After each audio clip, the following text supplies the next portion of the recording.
ya mwavuli wa Baraza la Kitaifa la Makanisa nchini NCCK katika kaunti ya Bungoma wameonya kuwa ukosefu wa ajira miongoni mwa vijana umechangia pakubwa kuongezeka kwa visa vya uhuni na mienendo isiyofaa. Mwenyekiti wa NCCK Bungoma Sostin Hamala amesema vijana wengi wamekosa fursa za ajira na wanajikuta wakihusishwa na vitendo vya uhalifu. Ameitaka serikali kuweka mikakati ya kuwajumuisha vijana katika maamuzi ya maendeleo ya kaunti. Kauli hiyo imeungwa mkono na wanaharakati wakiongeza na kusema kwamba vijana wameachwa nje ya maamuzi yanayohusu mustakabali wa kaunti. Wamependekeza serikali za kaunti na zile za kitaifa kutenga rasilimali mahususi kwa miradi ya vijana ili kupunguza ukosefu wa ajira na kuimarisha usalama.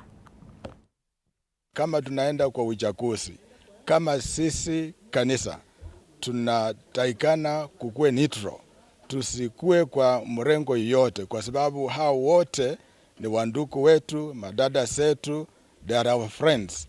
Tunaona ya kwamba jambo hili linaendelea kukita mizizi sana, ambapo vijana wanatumika kama wahuni, hasa kusambaratisha mikutano ya wengine ya kisiasa, ama vijana wale wanatumika kama wahuni katika matanga.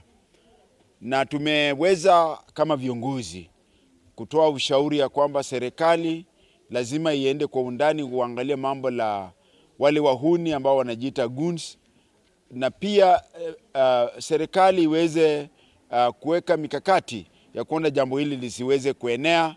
Hapa kwetu katika kaunti ya Bungoma tuna upungufu mkubwa katika kule kuwezesha wananchi kushirikishwa katika maamuzi ile ambayo tunaita public participation, ya kwamba kule kushirikishwa kwa wananchi katika maamuzi hakuko sawasawa vile sheria inasema. Na pia tumekuja tukaangalia ya kwamba vijana wetu kweli hakuna ajira. Mwalimu hawezi kimbia akakimbia kwa mwanasiasa, wala daktari hawezi kimbia kwa mwanasiasa. Ni vile tu yule ambaye anakimbia ni hana ajira. Sasa tunaomba kwamba viongozi wetu ambao tumeweka katika uongozi, tunaomba kwamba weke mikakati ambayo inaweza fikisha watoto wetu wakapata ajira. Haya kijiri